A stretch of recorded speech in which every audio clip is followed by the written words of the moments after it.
Hey, spooky people, it's your best friend Kenny here, and today we are starting Tier 2 of the Unsolved Mysteries and Weird Things Iceberg by JuanThePickle. Hey, Juan. Hope you're doing well.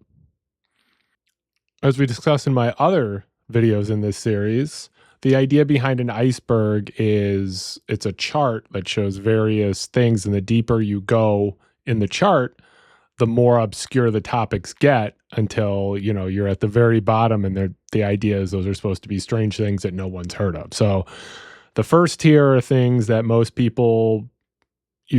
everyday people around the street would realize.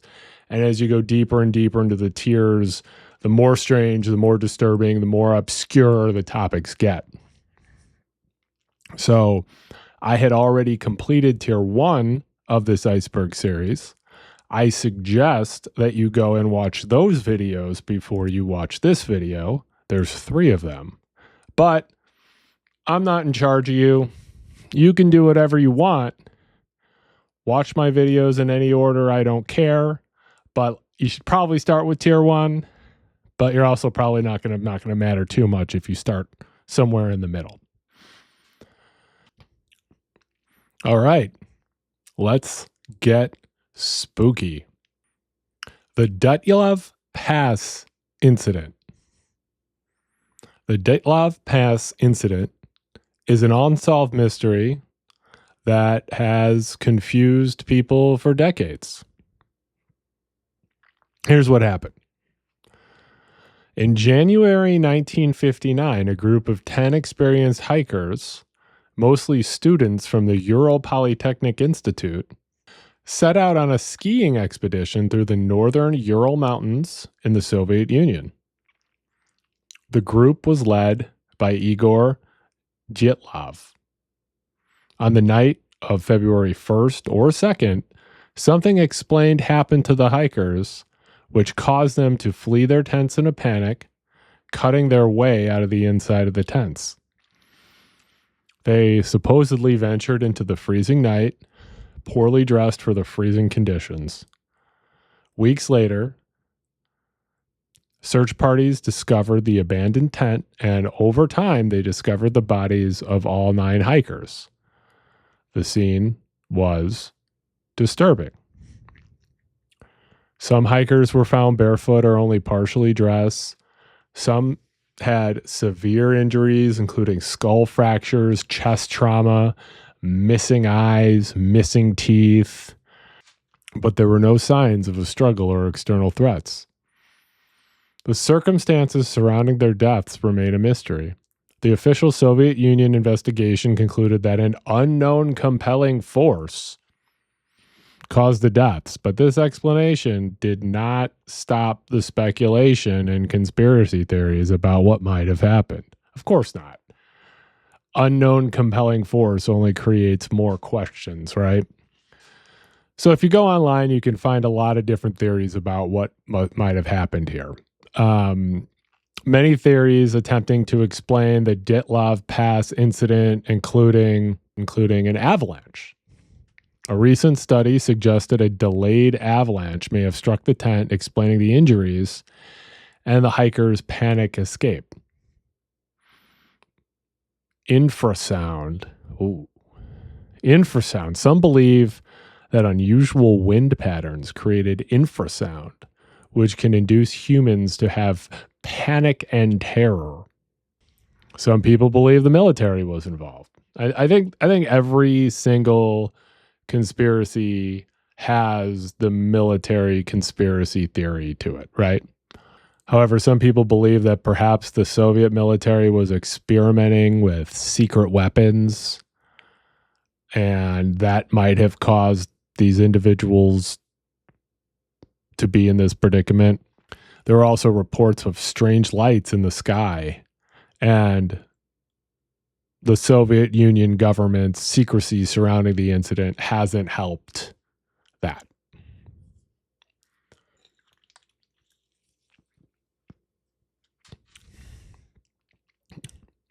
And then, of course, there's the paranormal explanation, right? Some have claimed that the incident was caused by supernatural causes, such as Yetis or alien encounters. What about Jason? I don't know. It sounds like something Jason might have done. But I also like the Yeti theory, though I think it was probably an avalanche. I think that was probably what happened. I read that like a lot of people had said, for instance, a lot of the bodies that were found without eyes or other certain body parts, specifically genitals, and other people sort of pointed out that these bodies were laying there for a while and they might have just been eaten and moved around by animals. Typically the most simple explanation is the right one. It's not always the fun one. Maybe it was Yetis. Maybe we'll just say it was Yetis. Tara Calico. Tara Calico is a young woman who disappeared near her home in Belen, New Mexico on September 20th, 1988. Her case is shrouded in mystery and has remained unsolved for 35 years. When Tara was 19 years old, and she went for her usual bike ride along Highway 47 and never returned. She was last seen around 11:45 a.m. There are no witnesses to her disappearance or what might have happened to her, and her bicycle was never found. In July 1989, a Polaroid photograph was found in a convenience store parking lot in Port St. Joe, Florida, and it showed a young woman and a boy both bound and gagged with duct tape over their mouths. Some people, including Tara's mother, believe the woman in the photo resembled Tara. However, the identity of the people in the photograph has never been confirmed. Despite extensive searches and investigations, Tara's whereabouts remain unknown. The Polaroid photo is a key piece of evidence, but whether it's actually her in the photograph, nobody knows. It's also really weird to just say for someone to have just sort of found a Polaroid and said, hey, I think this is this missing person. Tara's disappearance is heavily debated online and is one of those unsolved mysteries, unresolved disappearance cases that you'll see all over the place. There are a lot of theories have emerged about Tara's disappearance. First, the most obvious, that she was abducted. Some people believe that Tara might have had an accident. Some believe Tara may have been involved in an accident and her body was never found. Other people have suggested that perhaps she just ran away, though nobody knows why she would have run away, but that doesn't mean that she didn't just run away. Obviously, when a person goes missing like this, it affects everybody. And her mother sadly dedicated her life to searching for her daughter until she passed away, until the mother passed on in 2006. In recent years, there have been renewed efforts to solve the case, including new leads and advancements in forensic technology.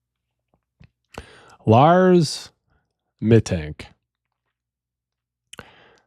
Lars Mittank is another baffling, unresolved disappearance. He was a young German man who vanished in 2014, leaving behind a trail of unanswered questions, and there's unsettling videotape. Lars was a 28-year-old man from Itzehoe, Germany. He worked at a power plant and was described as a normal, well-adjusted person, according to his friends and family. I don't think I would be described as a normal, well-adjusted person by my friends and family. So that tells you, what's going on there, right? In June 2014, Lars went on a holiday with friends to Golden Sands, a popular seaside resort in Bulgaria. While there, he got into a minor altercation with some tourists, resulting in him suffering a ruptured eardrum. Ugh. This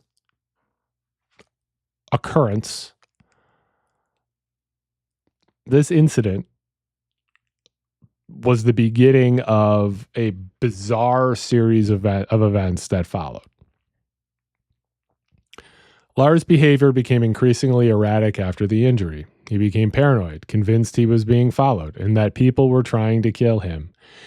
He contacted his mother, expressing his fears and anxieties. Due to his ear injuries, he stayed behind in Bulgaria while his friends flew back to Germany. I would have gone back to Germany if I had an injury. I wouldn't stay in Bulgaria for medical treatment. But I mean, what do I know? Maybe they have great doctors in Bulgaria.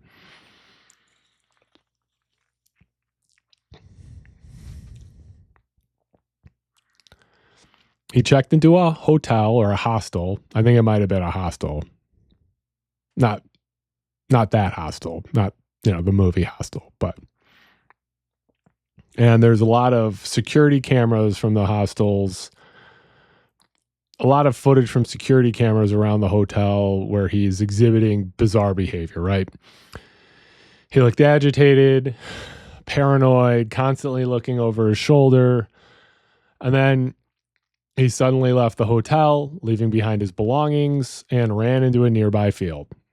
This is the last known footage of Lars Mittank. Video footage. Lars was later seen at an airport where he was scheduled to fly home. However, he panicked during a consultation with the airport doctor and fled the building. Again, leaving his belongings behind. Witnesses last saw him running into the surrounding woods, and he has never been seen or heard from since. So what happened to Lars? Some people think he had a mental breakdown. They believe that Lars suffered a psychotic break triggered by his head injury or a pre-existing condition. Others believe that Lars may have been the victim of foul play of a crime. Other people believe that he disappeared on purpose. I mean, really, whenever you have a disappearance, there's only like so many options, right? Either the person was, kidnapped, the person disappeared on their own, the person went crazy, or the person died. Maybe there's some other explanations, but, a lot of these when people are like, what happened? Well,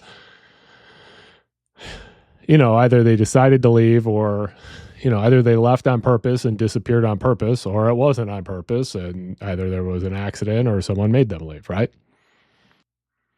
The Babushka Lady. The Babushka Lady is a mysterious figure that is in the footage of the assassination of John F. Kennedy. She's called the Babushka Lady because she wore a headscarf on her hair, which resembled a babushka.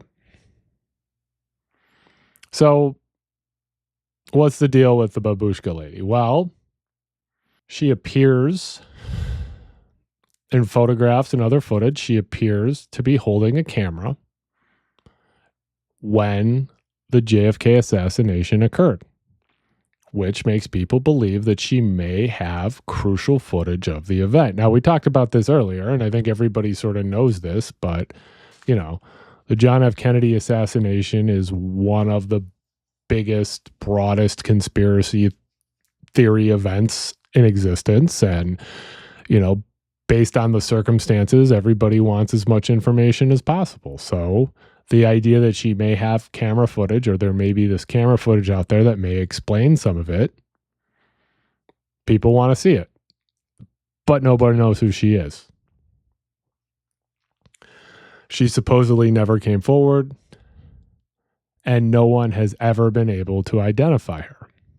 So this footage that she may have had may be lost media, which is a concept that fascinates me. This idea that there's known to be something that exists, media recording of something that exists, and no one has ever seen it. Now, personally, lost media is more interesting to me when there's more of a broad audience to it. For example, my mind was blown to find out that the lamb chop show, the Lamb Chop sing-along show, huge amounts of the series are completely missing, right? Huge amounts of the Lamb Chop show you cannot find recordings of anywhere, and so you can't just go to the store or go online and say, I'm going to binge watch the entire series of Lamb Chop, and including a significant amount of the last season of Lamb Chop. No one has any copies of it, or no one is aware of any archive of any copies of it. So this footage that she would have had is considered lost media, but it's not exactly, it's fascinating because it's believed to be out there and no one's seen it, but it also was like a recording that was recorded for her. So it's not like there were like a lot of people that would have seen this. And that's the type of lost media that sort of fascinates me, is when, thousands, if not millions of people see or experience something, but nobody can find it. JonBenét Ramsey.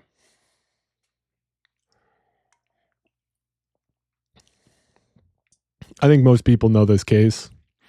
JonBenét Ramsey was a 6-year-old American child who was tragically murdered in her family's home in Boulder, Colorado on December 26, 1996.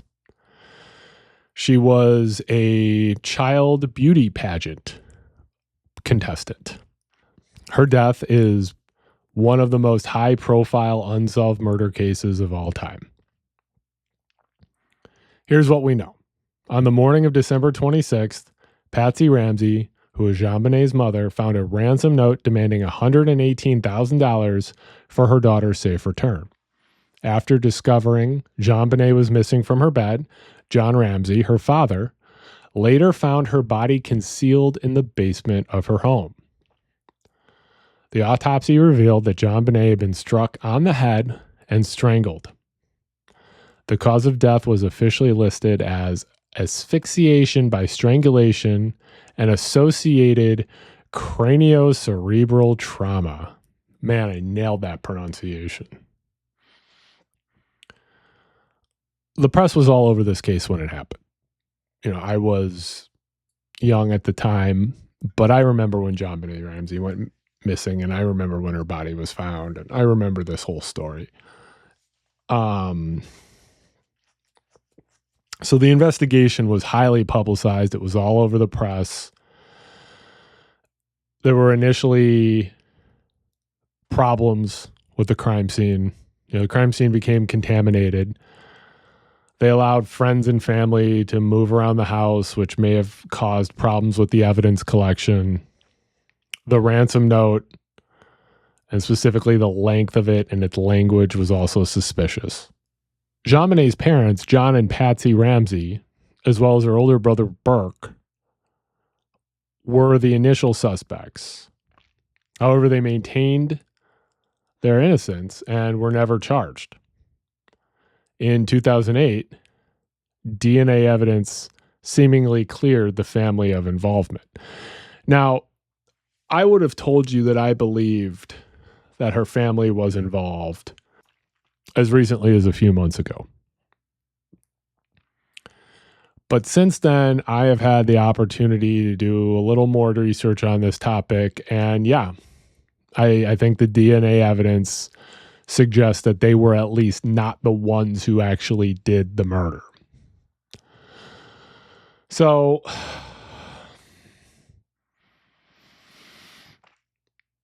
it's an ongoing mystery. The case remains unsolved. There are lots of theories, ranging from an intruder to someone the family might have known, but nobody knows what happened. This is one of those unsolved disappearances that, like I said, everybody knows about. I think most people would blame the parents in this situation. And you know what? If the parents actually weren't involved, and it appears that they weren't, then that's horrible. Not only did they lose their child, but they had to be part of this awful, suspicion, being accused of something that they had nothing to do with. And that's terrible. The Black Dahliah murder. The Black Dahliah murder is the murder of Elizabeth Short, a 22-year-old aspiring actress. And this murder is unsolved, and it became a media sensation, mostly due to the mystery behind it, as well as how gruesome and disturbing of a crime it was. On January 15th, 1947, Elizabeth Short's severely mutilated body was discovered in a vacant lot in Leimert Park, Los Angeles. Her body had been bisected at the waist and drained of her blood. Her face had been slashed from the corners of her mouth to her ears, which is called a Glasgow smile. As I had suggested, Elizabeth Short, who was given the nickname the Black Dahliah by the press, was an aspiring actress who had moved to Los Angeles from Massachusetts. The Los Angeles Police Department launched a massive investigation, but despite numerous leads and suspects, the case remains unsolved. The gruesome nature of the crime and the lack of a clear motive has made this case a very popular unsolved mystery. Now, there are a lot of theories, of course. There's always a lot of theories, right? Some people believe that it may have been gangsters, a serial killer. There was a doctor who was suspected to be involved. However, none of these theories have been proven. The Black Dahliah case became a media sensation, with newspapers and magazines providing extensive coverage and fueling public interest.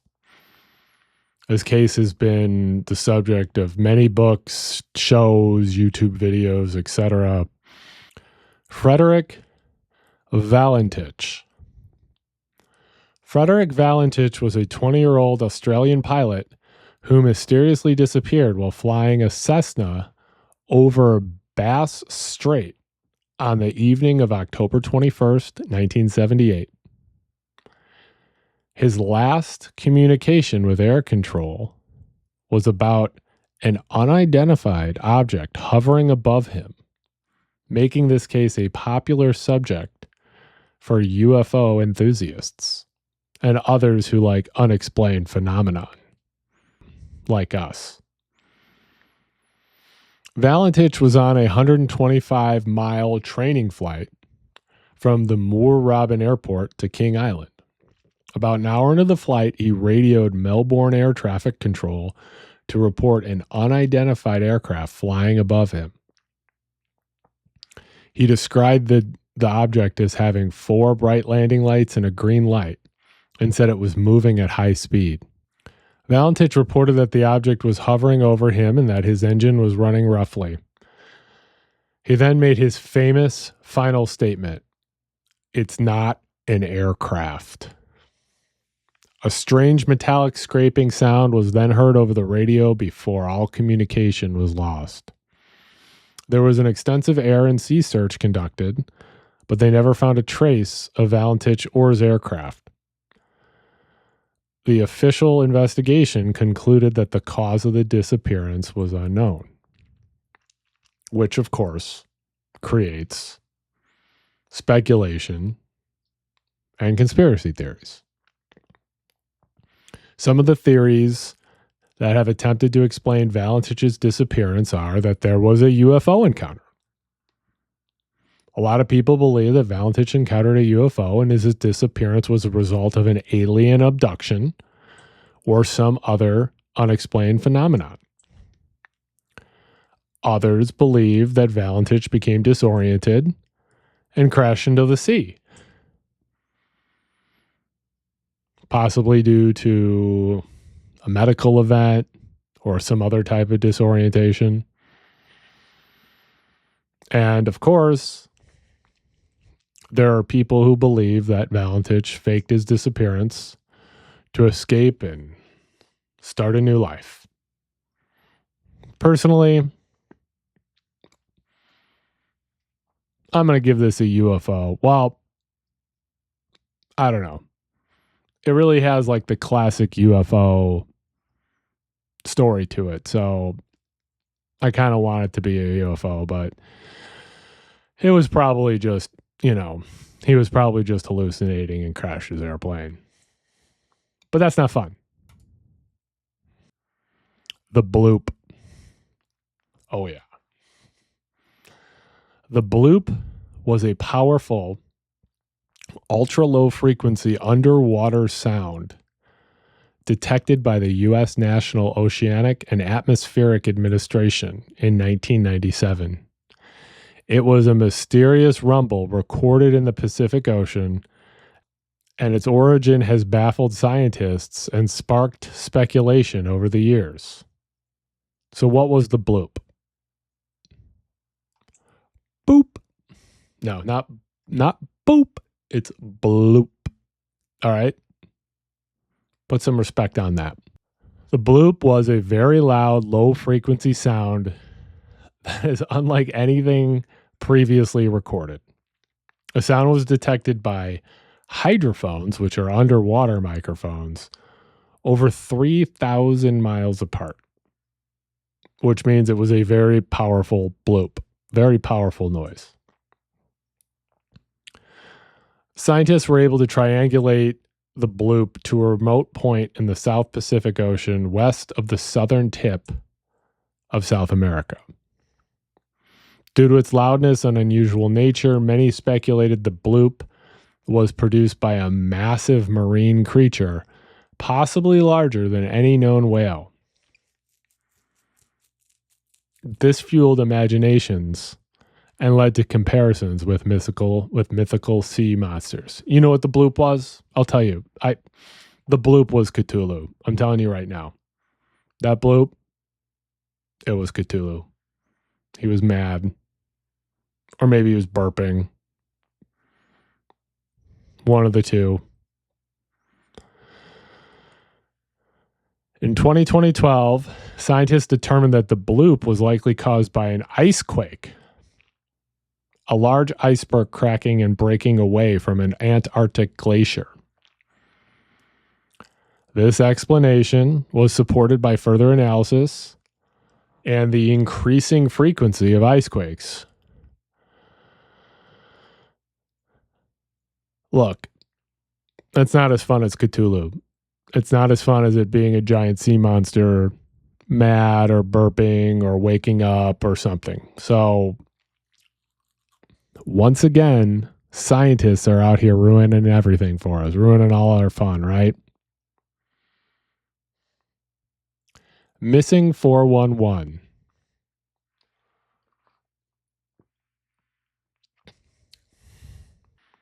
Missing 411 refers to a series of books and documentaries by David Paulides that explore the unexplained disappearances of people in national parks and other wilderness areas. Paulides, a former police officer, has compiled thousands of cases that he argues shares unique characteristics and defy conventional explanations. Most of these cases involve disappearances in close proximity to trails or campsites, often in areas where extensive searches yield no clues. Some individuals vanished without a trace, while others are found deceased in unexpected locations or under strange circumstances. See, the thing about this is you shouldn't mess with nature. And I think that's a big theme to a lot of these disturbing cases is you find people, a lot of these unsolved mysteries with these strange events. You find a lot of people who decide to mess with nature. And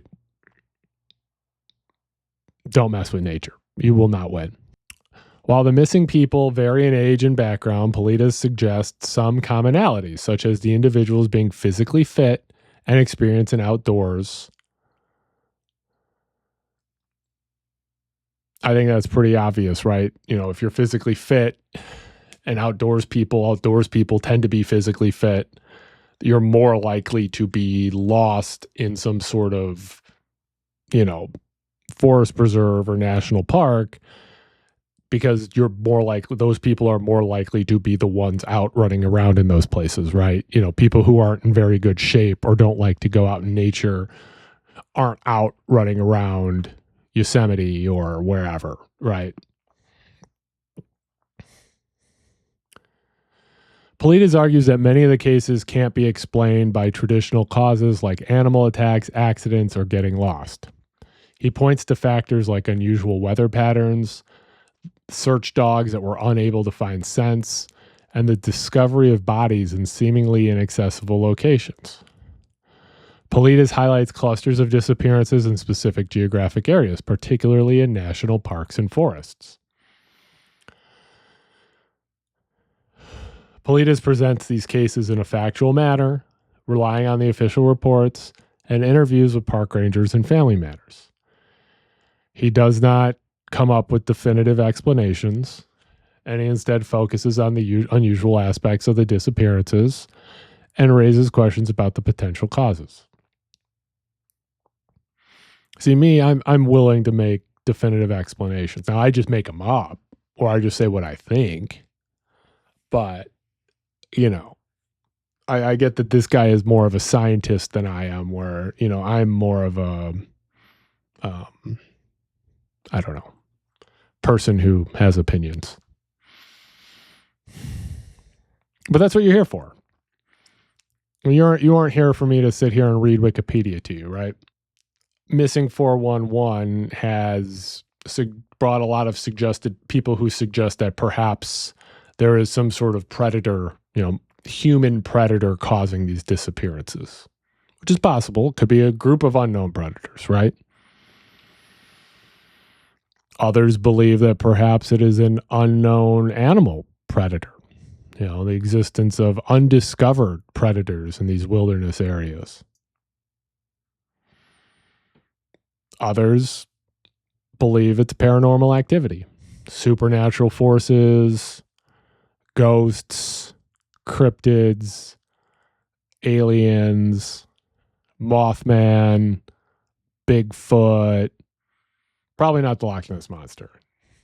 Nessie's probably innocent.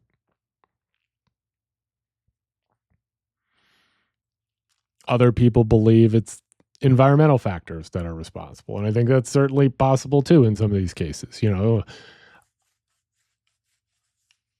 out there camping and all of a sudden there's a bad storm, which causes you to be disoriented, and then maybe something happens.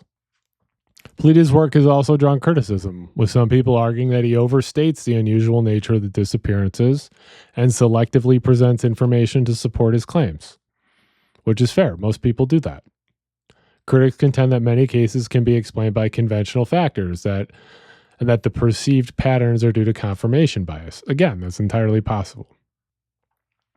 Skinwalkers. In Navajo culture, a skinwalker is a type of harmful witch who has the ability to turn into, possess, or disguise themselves as an animal. This is a concept that's rooted in Navajo tradition and is not discussed with people who are not Navajo. Skinwalkers are malevolent. They're considered evil beings who use their power to cause harm, misfortune, and even death. They represent the antithesis of Navajo values. The most defining characteristic is the skinwalker's ability to transform into animals, often those with nocturnal habits like coyotes, wolves, owls, and crows. This allows them to move stealthily and undetected.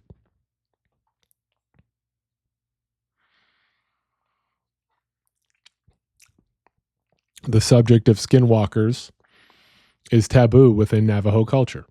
Speaking about them, especially at night, is believed to attract their attention or even bring misfortune. I'm recording this pretty late, so I hope that's not true. I don't want to attract a skinwalker. According to Navajo belief, a person becomes a skinwalker by committing a terrible act, often involving the murder of a close relative. This act is seen as a perversion of Navajo spiritual practices and a betrayal of their community. In addition to shape-shifting, skinwalkers are believed to possess other supernatural powers, such as mind control, influencing the weather and causing illness. They are said to be incredibly fast and strong and can mimic human voices to lure victims. The concept of skinwalkers originates in Navajo tradition, but it's also made its way into popular culture and has been depicted in horror stories, movies, and TV shows. Although, of course, how they're depicted in movies and TV shows deviates from the traditional Navajo understanding and, portrays them as more of more two-dimensional monsters and less complex figures than what they are. Skinwalker Ranch. Skinwalker Ranch, also known as Sherman Ranch, is a 512-acre property located in Utah's Uinta Basin. It has gained notoriety for its alleged paranormal activity and UFO sightings, making it a hotbed of speculation. Ooh, hotbed of speculation. The ranch's reputation for strange activity dates back to the 1950s with reports of UFO sightings. Numerous reports of unidentified flying objects, strange lights, and other aerial phenomena. There have been a lot of livestock being found mutilated with unusual wounds and missing organs, as well as reports of ghosts, poltergeist, and other types of paranormal activity. In 1994, Terry and Gwen Sherman purchased the ranch and soon began experiencing a series of bizarre events. They reported encounters with UFOs, strange creatures, and inexplicable phenomena that frightened them and their animals. They eventually sold the ranch to Robert Bigelow in 1996. Bigelow was a wealthy businessman with an interest in UFOs. He founded the National Institute for Discovery Science, or NIDS, and used the ranch to conduct scientific investigations into strange phenomena. NIDS researchers documented numerous unusual events, but no definitive explanations were ever found. In 2016, Bigelow sold the ranch to Adamantium Real Estate, which was owned by Brandon Fugel. And Fugel has continued the investigation into the ranch's mysteries, and the property is now the subject of a History Channel series called The Secret of Skinwalker Ranch. Numerous theories attempt to explain the strange activity at Skinwalker Ranch, including an interdimensional portal. Ooh. Some believe the ranch is the gateway to other dimensions or realities. Of course, extraterrestrial activity. There have been a high number of UFO sightings, which led people to believe that this ranch is a hotbed for aliens.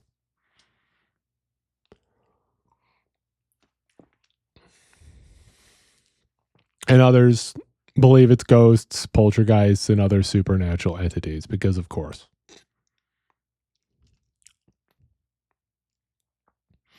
Others believe that there's unusual geographic or magnetic features in this area which cause the strange phenomena.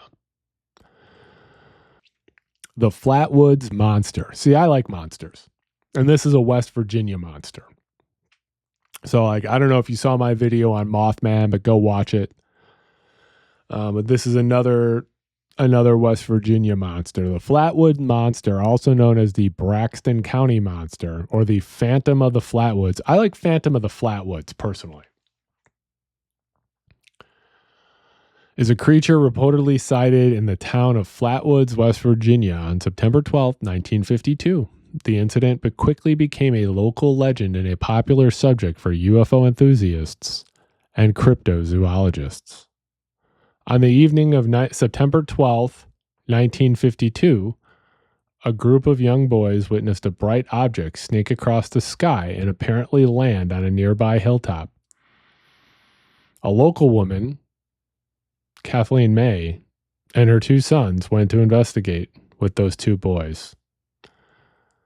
Upon reaching the site, the group reported seeing a pulsating red light and a large creature with a glowing face and a strange metallic body. The creature was described as being around 10 feet tall with a red face, a green body, and a head shaped like an ace of spades. Not ace of base. I saw the sign.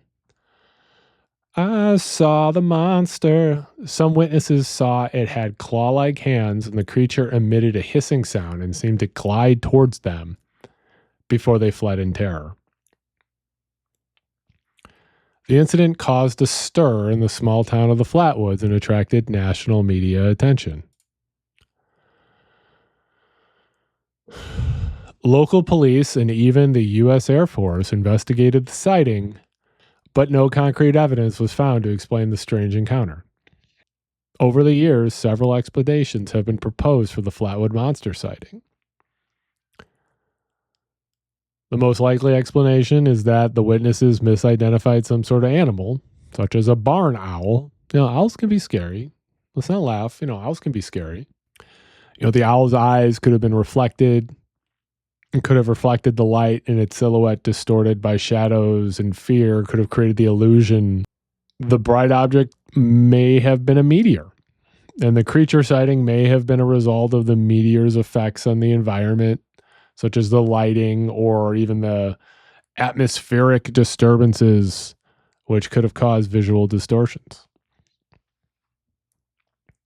Others believe that this was just an event of mass hysteria where people were freaked out in the dark, and it caused,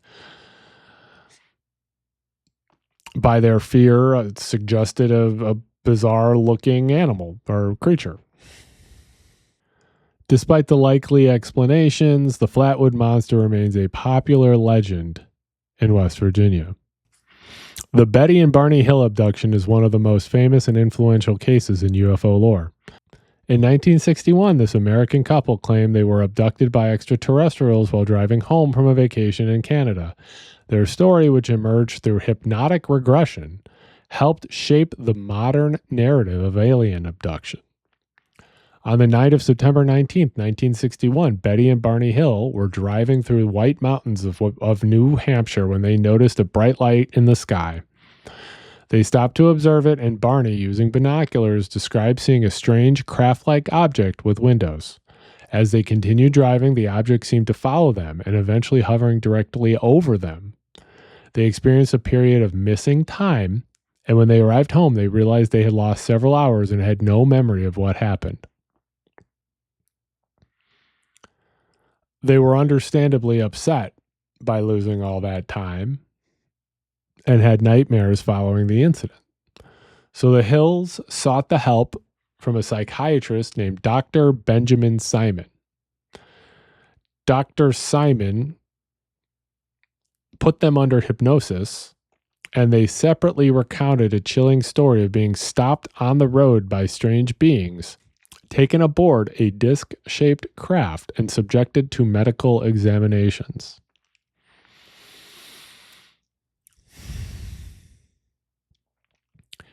The Hills described the beings as humanoid with large heads, almond-shaped eyes, and gray skin with small noses and mouths. They were often referred to as Greys in subsequent accounts and have become a stereotypical image of aliens in our culture.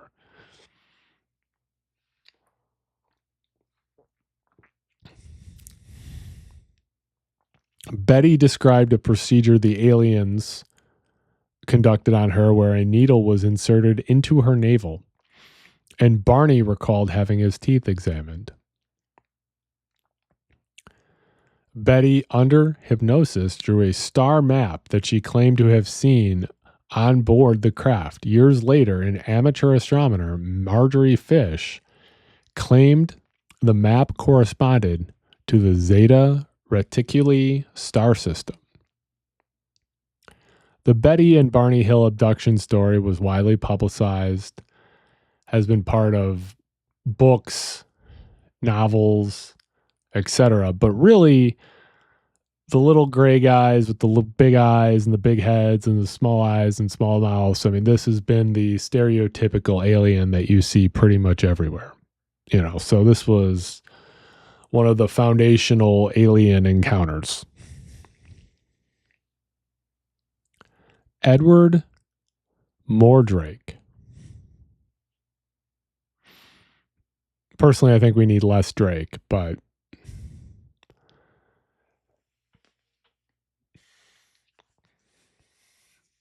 Edward Mordrake was a guy who he was a medical anomaly and an urban legend. Let's just say that. He was supposedly born in the 19th century and described as a young English nobleman cursed with a second face on the back of his head. You know, when people are like, I got eyes in the back of my head, this guy came up. This was the first guy. According to stories, Mordrake's second face was a grotesque, demonic visage that couldn't speak, but could laugh, cry, and whisper horrible things to him. Mordrake was reportedly driven to madness by his demon face, pleading with doctors to remove it, but no one dared attempt the surgery. The legend claims he ended his life at the age of 23.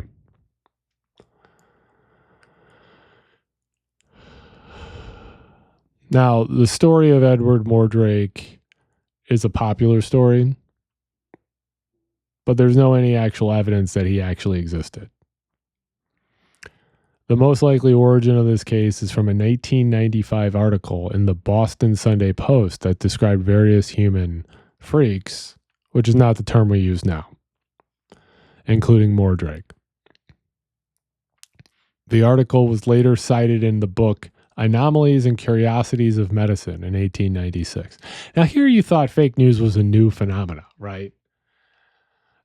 You know, at least now we can sort of fact check it to a certain extent before it goes crazy. Like back then, you could just print something about some guy with another face, and then all of a sudden it's in textbooks and stuff, right?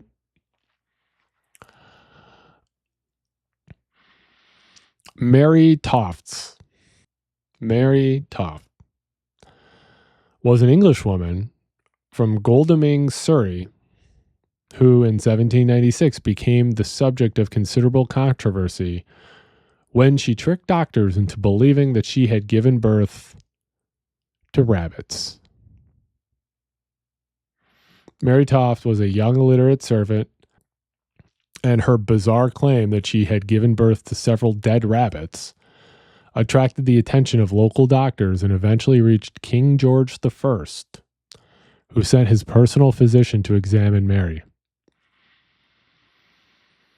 Toft's claims and the evidence she produced convinced many prominent physicians and surgeons of the time. She became a national sensation, with people flocking to Godalming to witness the supposed medical marvel. However, her hoax began to unravel when discrepancies emerged in Mary's story and the rabbit remains. Further investigation revealed that Mary was inserting the rabbit parts into her vagina to fake the births. And she eventually confessed to committing this hoax. This event became a major scandal and exposed the credulity of the medical profession at the time. Toft was briefly imprisoned for fraud, but was later released without a charge because, I mean, I'm guessing she probably didn't make much money off of having rabbit parts come out of her vagina.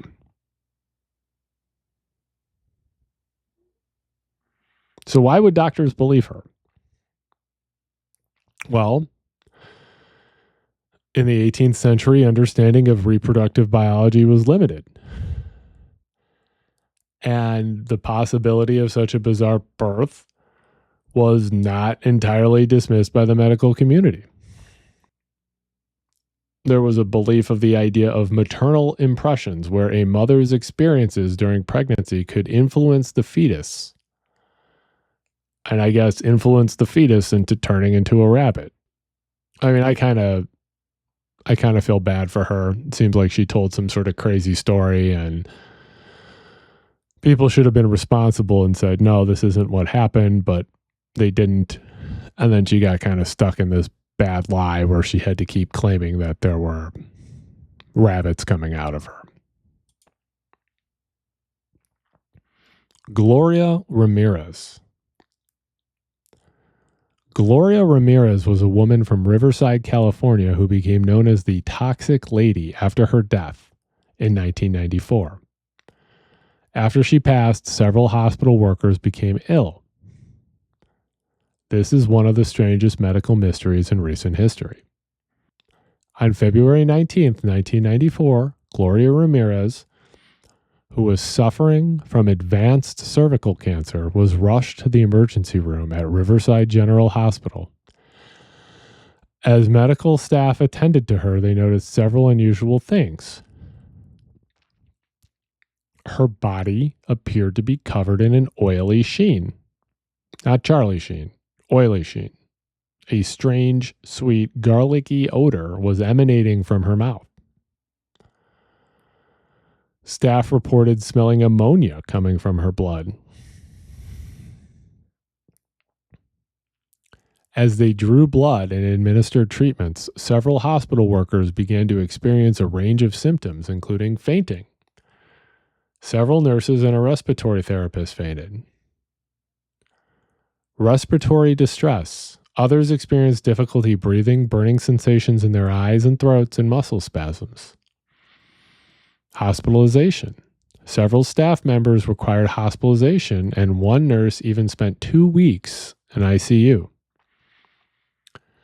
The incident prompted an investigation by the Riverside Coroner's Office and the Lawrence Livermore National Laboratory. Initial theories focused on mass hysteria or an environmental toxin, but no conclusive cause was ever found.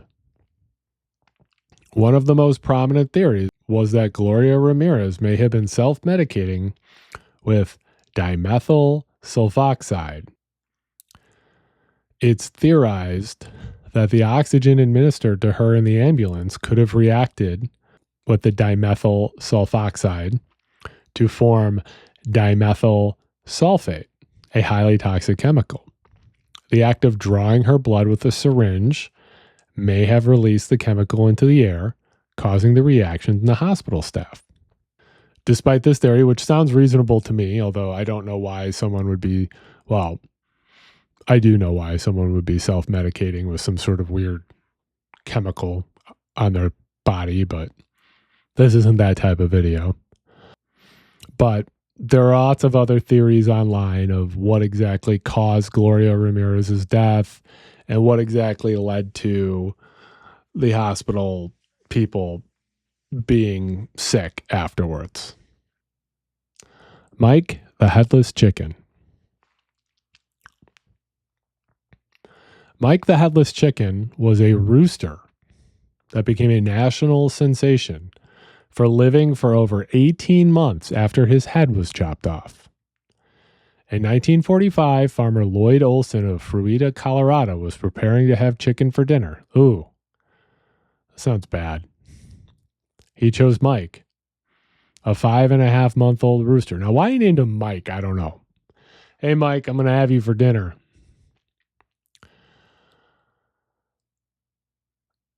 Olson aimed to leave enough of the neck so his mother-in-law could still enjoy the neck meat. Yeah, you got to make sure your mother-in-law gets the neck meat. However, the axe missed the jugular vein and a portion of the brainstem remained intact. To everyone's astonishment, Mike didn't die. He was able to remain balanced on a perch and even attempted to preen and crow, but only a gurgling sound came out. Olson then decided to care for Mike, feeding him with an eyedropper and clearing mucus from his throat. Kind of shitty. You should have just let him die. Olson, farmer man, let Mike go. Mike's incredible story spread and he became a sideshow attraction. Olson took Mike on tour, charging people to see Miracle Mike. And he even appeared in Time and Life magazine. Sadly, Mike died in March of 1947. While on tour in Phoenix, Arizona, he choked on a kernel of corn and died. R.I.P. Mike the chicken, taken out by, well, I guess it probably wasn't popcorn, but corn.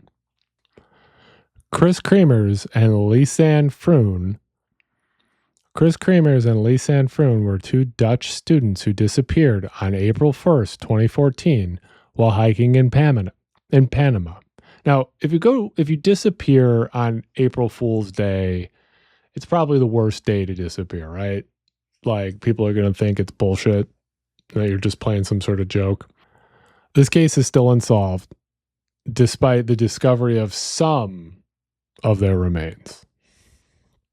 Kris Kremers was 21. Lisa Froon was 22.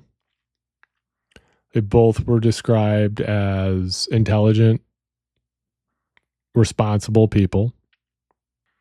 They traveled to Panama for a 6-week vacation, intending to learn Spanish and volunteer with local children.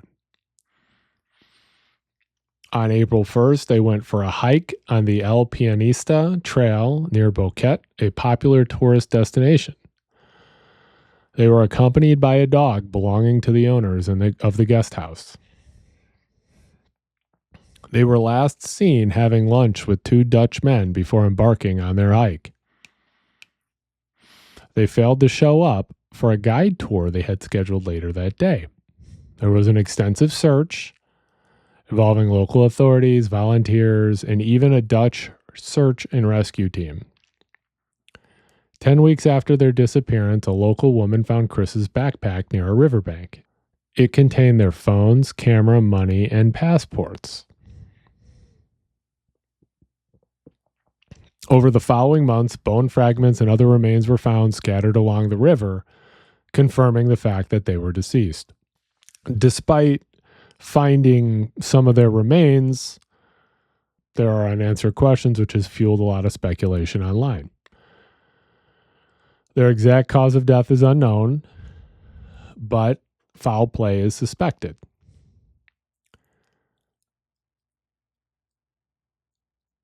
The cameras that were found contained photos taken after they had disappeared, including nighttime images in the jungle, and a series of disturbing, blurry photos that have fueled speculation.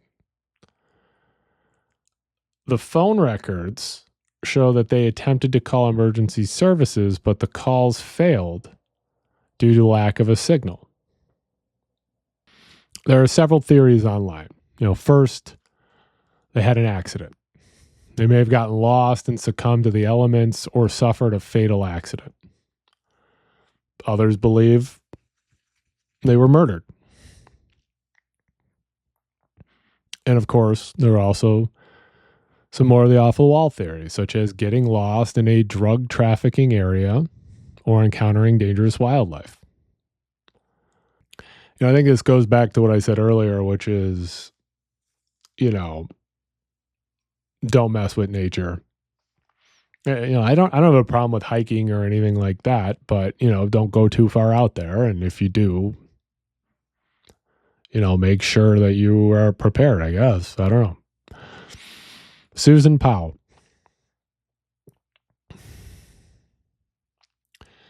Susan Powell was a 28-year-old American woman from West Valley City, Utah, who disappeared under mysterious circumstances on December 6, 2009.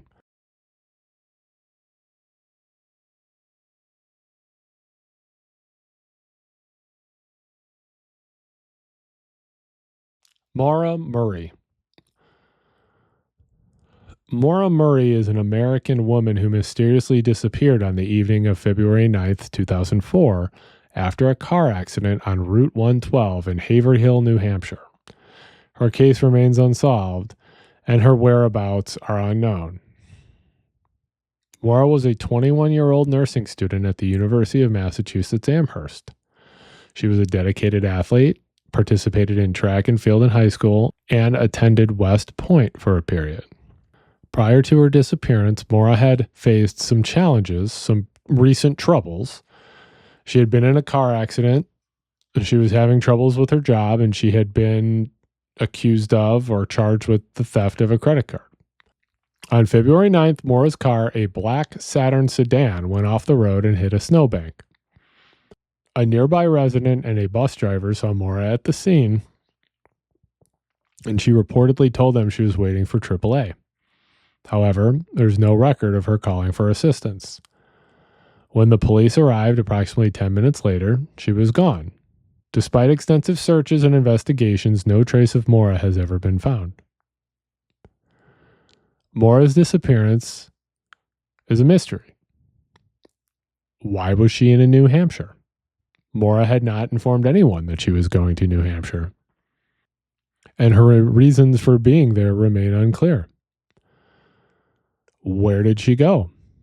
Theories range from her deciding to run away to foul play being involved. Again, there are several theories. One of the most prominent theories, and possibly one of the most, I really think the two most likely theories are either, she either decided to disappear, and, maybe the car accident was either the catalyst that made her decide to disappear, or, there was foul play involved and someone did something to her. No one knows. This case has never been solved. The wow signal.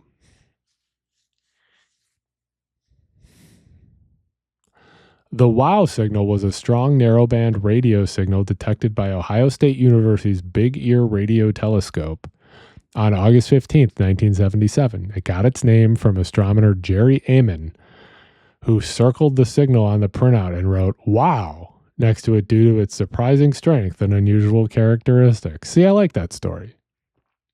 The signal bore the expected hallmarks of extraterrestrial origin. It was a very specific frequency, suggesting a deliberate transmission rather than a natural phenomenon. The signal was much stronger than the background noise, indicating a powerful source. It lasted for 72 seconds. The signal appeared to come from the direction of the constellation Sagittarius, but its precise origin remains unknown. Despite numerous attempts to detect it again, the signal has never been observed since. A theory that a lot of people like is that the wow signals were a deliberate transmission from an alien civilization. However, people point to the lack of repetition to make this unclear. The belief is if aliens were trying to contact us, they probably wouldn't try once. They would probably do it a lot of different times. There are some other natural explanation theories, such as a comet or a signal reflected off space debris. However, none of those ideas really explain all of it. A recent study suggests the signal may have been caused by an astrophysical event involving a cold hydrogen cloud energized by a powerful star, causing it to emit a laser beam of radiation. See, I like that explanation. Just some weird stuff happening up in the sky. It seems right to me. Anyway, that's been part 1 of tier 2 of The Unsolved Mysteries and Weird Things Iceberg by JuanThePickle. Go ahead and subscribe to this channel if you like my content. Part 2 will be coming soon. Go watch tier 1. There are 3 parts to tier 1, and we cover some other great unsolved mysteries and weird things. Follow me on Twitter and TikTok. My username is AKBrews. If you have a spooky or disturbing story you would like me to research or to talk about on this channel, send me an email. My email address is thespookylawyer@gmail.com. Thank you very much for watching my video, and I hope you have a good day. And remember, stay spooky.